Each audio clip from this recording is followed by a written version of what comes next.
Ssenyonyi. Ebigambo by'ovumye General Muhoozi n'obiddamu. Nze nkwadde amagezi mu ssaawa 24. Weetonde. Bw'ogaana okwetonda onaabiddamu. Katulabe gwe ne CDF ani asinga amaanyi. Alright, breaking news. Wetuogerera sawa zinino Honorable Joel Ssenyonyi ono nga leader of opposition omukulu amanyikidwa nga General Muhoozi Kainerugaba avuddeyo namusindikira ebbaluwa amugambye nti no waba teyeetonze mu 24 hours naye agenda kubeera nga yeegatta kuba Elias Lukwago. Mujjukire bulungi tino omukulu Joel Ssenyonyi yatabuse olunaku lw'ejjo ndowooza n'ebigambo mwawulidde byayogedde ku press conference ng'alumba General Muhoozi Kainerugaba. Katutandikira olunaku olwaleero n'ebirala bingi bitwina maaso bimugenda okwina nga mulaba omukulu ku bigenda mu maaso Honorable Joel Ssenyonyi bamutwala. Ebigambo byo Joel Ssenyonyi yabadde na bigambo byabadde bisongovu nnyo naye nga bibadde bya ddala oba tibadde ebyo byabadde bya ddala. Ekituufu kiri nti constitution ya Uganda kati yeekubira oludda lumu kati yafuuka y'abantu ab'enjawulo nti be basalawo okweditinga amateeka ne bagatwalira mu ngalo ate nga si kyekintu ekiteekeddwa okuba nga kikolebwa. Era nze nabadde nsuubira essaawa yonna General MK agenda kuvaayo akola atya awoninge wetaba woninge asitule busituze musajja kyegamba buyambe okumuwa woninge waba muwoninze katutambulirawo naye kyemmanya ate Joel Ssenyonyi si wakuzikiza kati gwe tulaba Joel Ssenyonyi okumuwamba we bamuwamba, do you think any effect or any magnitude of the consequence yejja kujja obuzibu bujja kujjira ddala kubanga oli leader of opposition first of all ate he holds a big position in the national unity platform.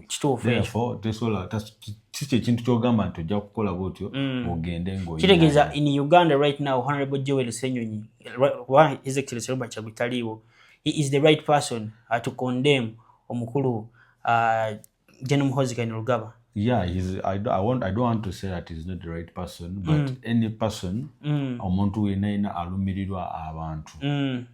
Joel Ssenyonyi sijja kugamba nti obuvunaanyizibwa tubutikke bonna tuteeke ku Joel Ssenyonyi nti asaanidde okubanga akondemninga omukulu wabula naawe omuntu wa bulijjo alumirirwa kubanga Elias Lukwago tukimanyi nti alina famire alina abaana balumwa kati nabo era bebavaayo tubakondemninge ekikolwa kya General MK baba batuufu. Awo wenyini nyongera obajjukiza video musoke mujimpereka like bwoba omaze subscribinga wegate ku mukutu gwaffe guno olunaku olwaleero videos nzirina eza Joel Ssenyonyi tugenda kubeera nga tuziba playingira mu maaso awo batubulire do you think that video of Joel Ssenyonyi oba ebigambo Joel Ssenyonyi bisobola okuleetera omuntu okuvaayo nayagala okubeera nga amuwamba oba General Muhoozi Kainerugaba ali mu kuyita mu depression? What do you think is causing all this commotion right now? Ate ebintu ebimu ekintu kino ekiwamba ya His Excellency Robert Kyagulanyi ekiwamba abantu kati kigenda kikulira ddala kiri mu escalating. Twalabye ate waliwo n'omunamawulire amanyikiddwa nga Tabs naye bamututte wa X. Kigambibwa nti drone zamusazeeko yabadde kamokya nikimanyi Tabs talina mu Uganda kubanga ebigambo byayogera. Anyway, wotunulira ku bayo ye akakasiza ddala nti ye is a professional investigative journalist nti asobola n'okunoonyerezaako ng'atokoze eki totegedde yagenda okwogera ekintu ng'amaze okukyekanyiza ebbanga era General Muhoozi ndowooza yatandikidde ku ye olw'ensonga nti asobola okufulumya ebitanaba kubanga abantu abasinga nawulidde mukwano wange nagamba ensonga Elias Lukwago kangende nzirabe wa Tabs ate we batuuse wa Tabs nga balaga 3 days ago yakoma okubeera nga apostinga kati ekyo General Muhoozi kyeyasoose okola nasooka n'ajjawo Tabs kubanga Tabs alinga maaso gaaki maaso g'Abannayuganda gye is an investigative journalist and a professional nti asobola okunoonyereza namulaba mu biseera byono Anita Amonge buli kimu kyeyogera nga kiri perfect kyo ekituufu kyo tetumanyi Tabs gye bamutute wabula tutuusa okusasira kwaffe eri famire ya Tabs abazadde be emikwano n'enganda kubanga si kituufu si kirungi nnyo ekituufu tetumanyi gye yatwaliddwa tetumanya tuyinza okubeera tuli awo ne batuyiwamu naye obufaanani bwe ng'ali mu basement katulinde tulabe naye twongere okuba nga His Excellency Robert Kyagulanyi Uganda bamwesunze bagala kumanya aliwa right now at this moment. What do you think he is planning? Kikyalowooza ku saawa zino?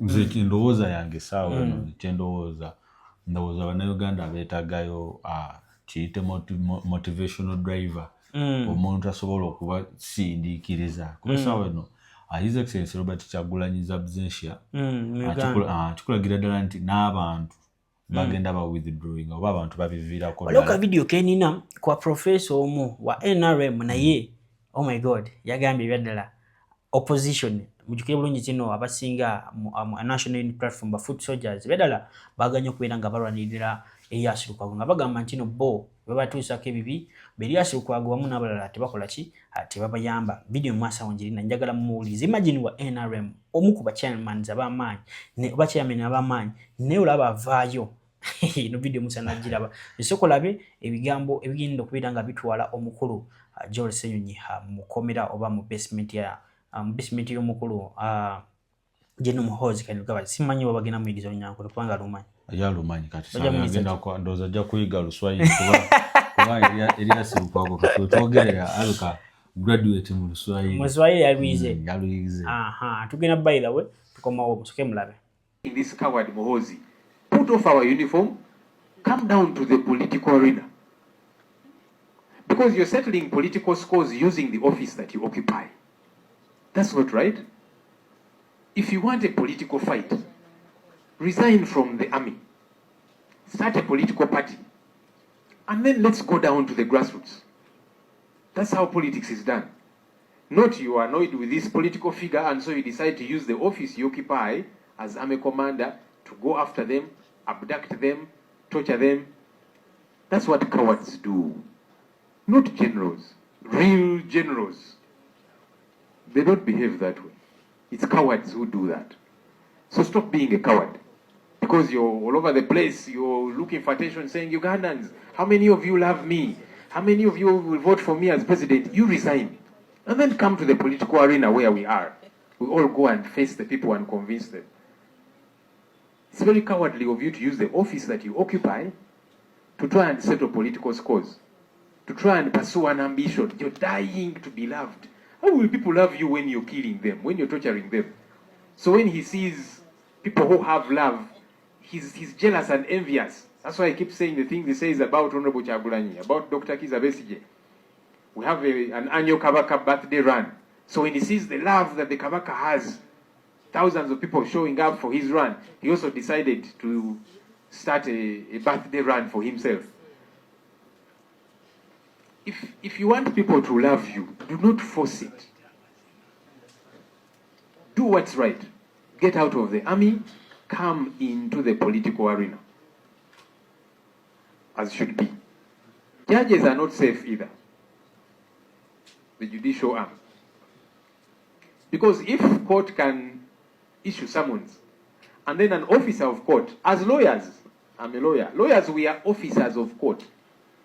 So if an officer of court is being abducted because he has pursued a court remedy to say, court, I have this matter, summon this person, court issues summons, and then the officer of court is abducted, and the judiciary thinks it is safe. No, you are not safe. Because tomorrow you will issue an order that he doesn't like, and then he will come after you. So everybody has got to stand up and be counted. We all have got to say no to this nonsense. It has got to stop. Our Speaker and Deputy Speaker are close to Mr. Muhoozi. In fact, he appointed them his special envoys to Parliament. And they wrote back acknowledging and saluting him, our leader. Yes, we accept the deployment. Of course, it confused me because the Speaker of Parliament is number 3 in the country. Now, how does an army commander deploy a Speaker of Parliament? There is no place for it in the law. If he wants to start a political party, that's okay. Resign from the army, start a political party, recruit whoever you want to recruit. Because in Parliament, we belong to different political parties. But this confused me. And that's why I would like to entreat our leaders here at Parliament. Now that he appointed you his special envoys and advisors, please advise him to do what's right. Our speaker is a very senior lawyer, and I like that he has started off on resetting Parliament. We appreciated him for that stance, and we said we shall keep monitoring so that we see these reforms happening. This is something that should concern him too. I know. Alright, ndowooza omukulu wa Joel Ssenyonyi mwamulidde bulungi nnyo bamumuwulidde bulungi nnyo. Nze sikiwa nti ebigambo byeyogedde tiyalimbye. Ndisaalumu bukulimba kwa musajja yagedde amazima. Constitution Uganda abasajja bagirinnyirira.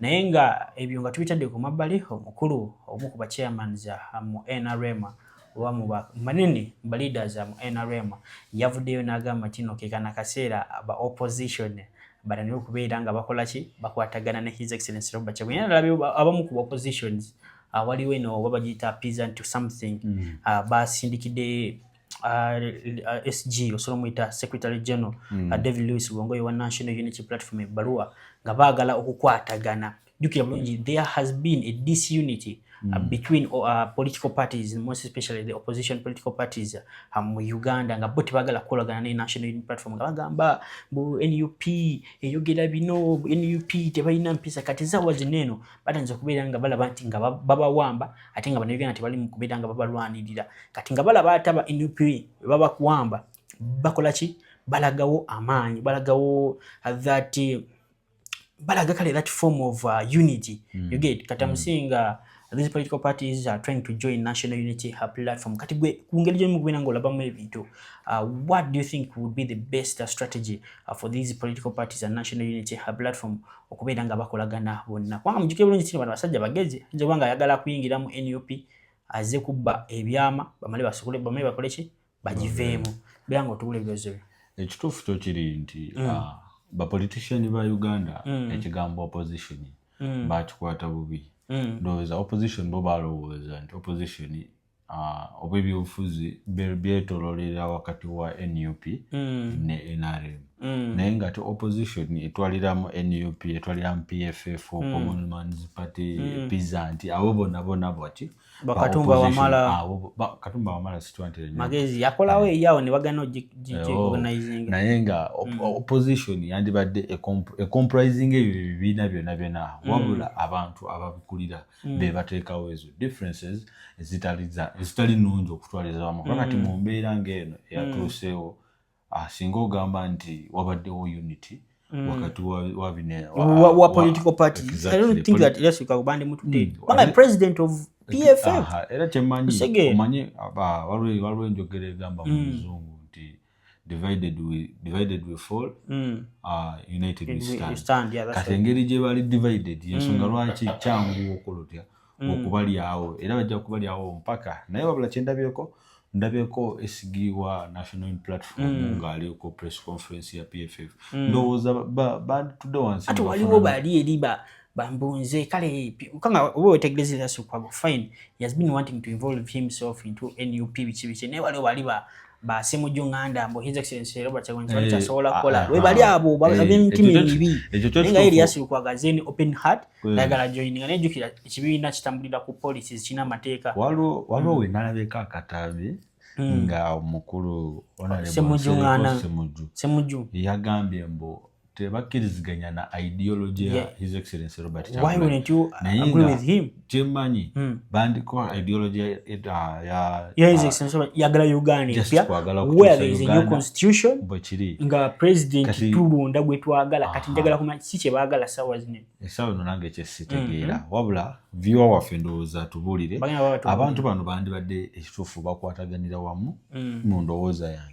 Ndowooza yo sigitegeera naye bandibadde bakwataganira wamu ne balaba engeri opposition gyekola ki gyenywera nebanga erigumite nebanga yamaanyi nebanga esobola okukola ki okulwanyisa dictator wabula singa basigala bwe bati bali divided kijja kwanguyira nnyo.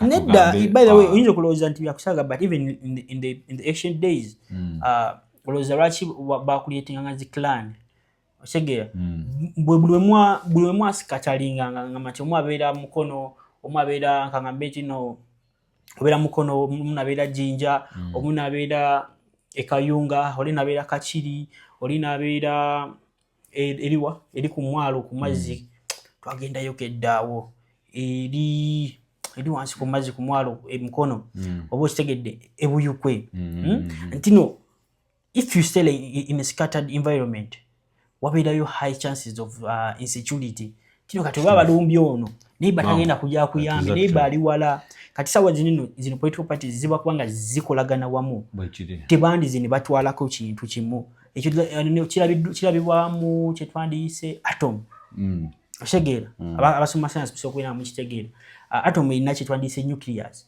naye erina kyetwandiyise electrons ezigyetoolodde kyetuyita nuclear energy okitegera buli atom webeera ne electrons nyingi ebeera y'amaanyi okubeera ng'ogibreakinga okitegera kivula ba uranium gye bakozesa mu nuclear bomb ebeera effect y'amaanyi nnyo okitegera kati what I suggest bakwatagane basobola okubeera nga bakolagana basobola okubeera nga batambuza kino ekintu NUP babakkirize naye nga tebabagulirawo emulyango gyaki egy'omunda babateke babaleke mu ddiiro nga bavisitors babeera kubanga mwatu tomanya okwerinda si buti oyinza okwesembereza omulabe ate nawe omanyi obunafu bwonna bukozesa okubanga akunafu wabula nze kyenjagala okusaba aba-opposition bonna oba ebibiina byonna byonna ebitakkiriziganya na President Museveni bandibadde bakwataganira wamu si ne batajja mu mbeera embi nti kati Erias Lukwago atwaliddwa oba omukulu omulala atwaliddwa balyoke bajje wamu bajje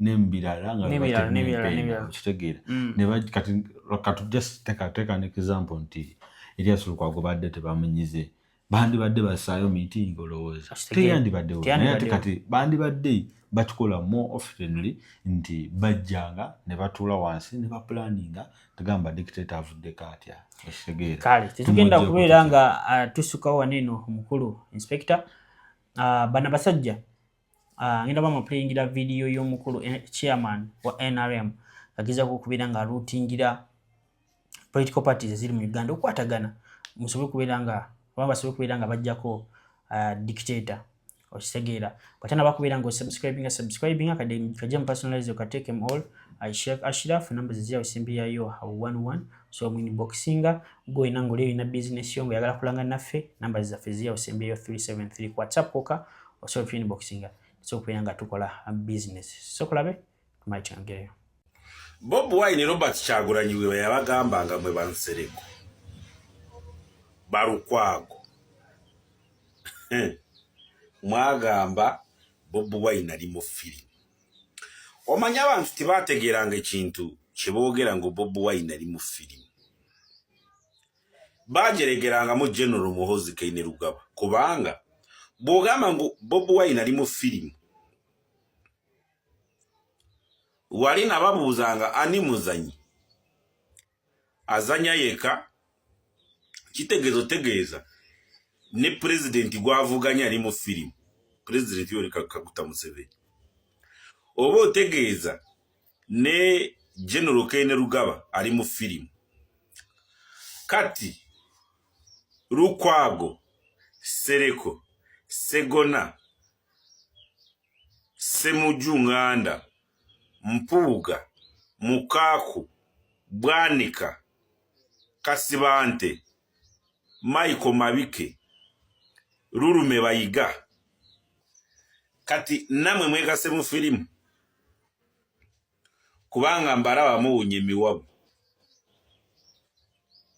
lwaki mwajereganga General Yoweri Kaguta Museveni ne General Kainerugaba ngo bali mu filimu timwatyoboolanga Bob Wine yeka ne mwatyoboolanga General Muhoozi ne Museveni indirect nze naturanga wano ngamba wama muzeeyi obagwe ne General ebyo bisajja byogera ngo Bob Wine ali mu filimu bikufuneko sente nze wano nasigala ngamba Bob Wine tali mu filimu kati Lukwago oli mu firimu ki kati?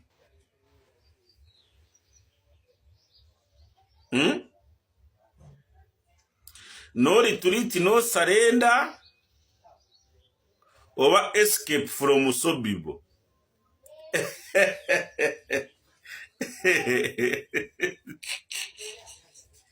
Wanji undisputed eyaboyika oba hunt for Eagle One Mako Dako.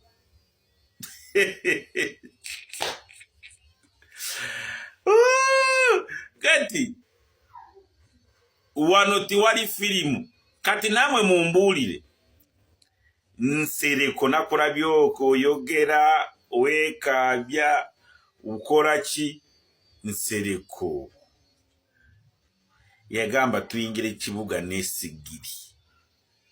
Nsereko nakulabako yingira mu kibuga n'abavubuka batadde sigiri ku mutwe ziri kamanda gaka 2015 2016. Nsereko yarazanya. Nsereko nachankaranya seki. Nsereko sekikubo tinka na tigurgundi tinka simire na Winifred ni wagaba.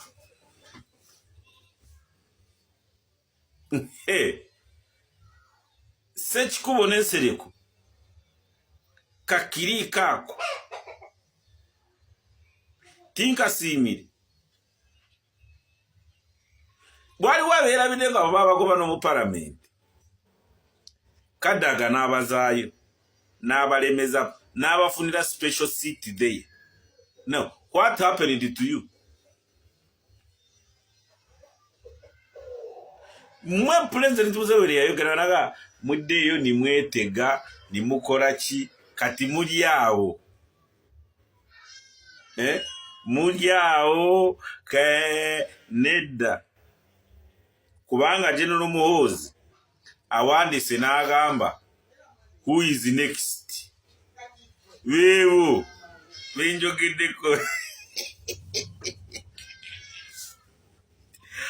aya mukawulira. So let us wait who is next. Naye tutanafuna who is next. Namwe muli mu firimu kati firimu je mulimu bagiyite batya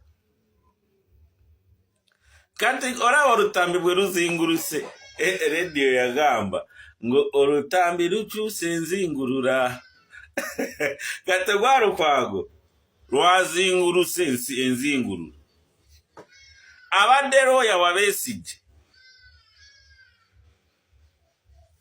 kati sawa zino bamugase ku musango gwaki ogwa Besigye ogwo kwagala kujjawo mu ngeri y'obute